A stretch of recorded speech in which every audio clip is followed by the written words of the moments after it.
So how many here have clear buyer personas for their email campaigns? A decent amount. Okay.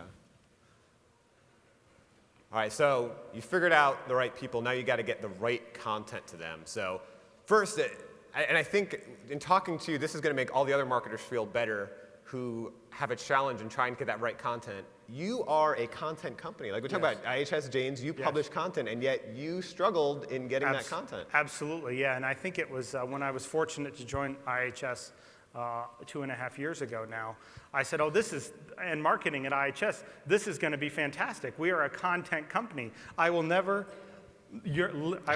seek, lack for content again. And guess what? It's the same challenge every company has. There's the cobbler's children have no shoes, right? There's everything, and it's all geared towards making customers and making our customers more successful. But what we'll see as we go through this, we have a lot of content that if you say, boy, I know who Janes is, and I think I want to understand that report. We have a lot of content. We can start free trials and demos and samples and all this stuff.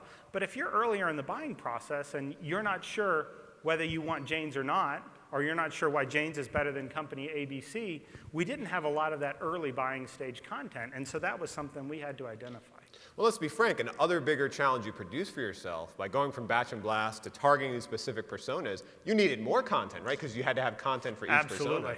Absolutely, yeah, so we exacerbated the problem, certainly, by choosing to market in 6 different ways. Made it harder for yourself.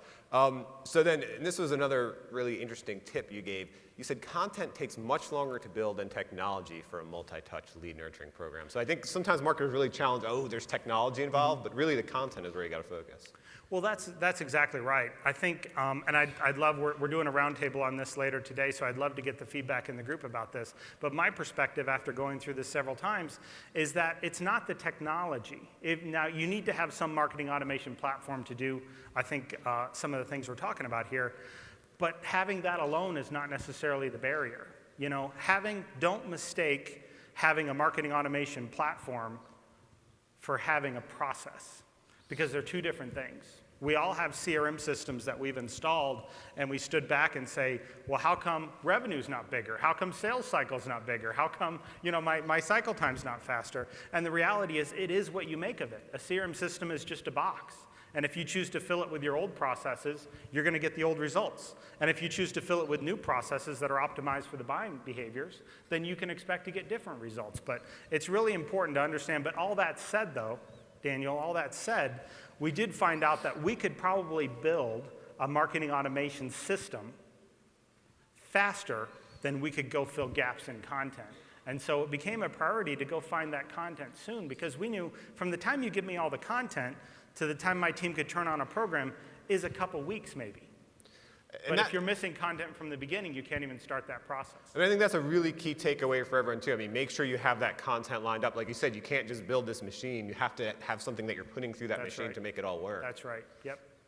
So this is Email Summit. Let's take a look at what some of these emails looked like. Can you tell us what we're looking at here? This is day 8 in the multi-touch Sure. Yeah, so we're going to go through a bigger campaign flow a little later, but specifically what you're looking at here is those 3 screenshots on the left there are the exact same. Only a person would only get one of those 3. But if we don't necessarily know who you are, or you said you're kind of a general persona, you get the top one.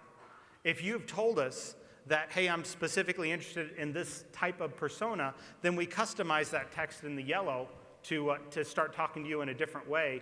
And if, for example, you came in from another campaign, right? Like all of us, we're not running one campaign at a time. Most of us have multiple campaigns going on. And guess what? Some of the things we're promoting over here might be relevant to this audience too. So we needed a way that if we're, for example, saying, hey, IHS on a macro level can help you manage risk, and you didn't kind of complete that process, you never quite got to sales on the risk track, we wanted a place to tip you into. If you said that you were a defense company, we wanted a place to tip you into this program too, so we could talk about, hey, we're putting you in this program because this program is another way to help you understand and manage risk. So it was about tying not only who they said they were, but where they came from into dynamic content.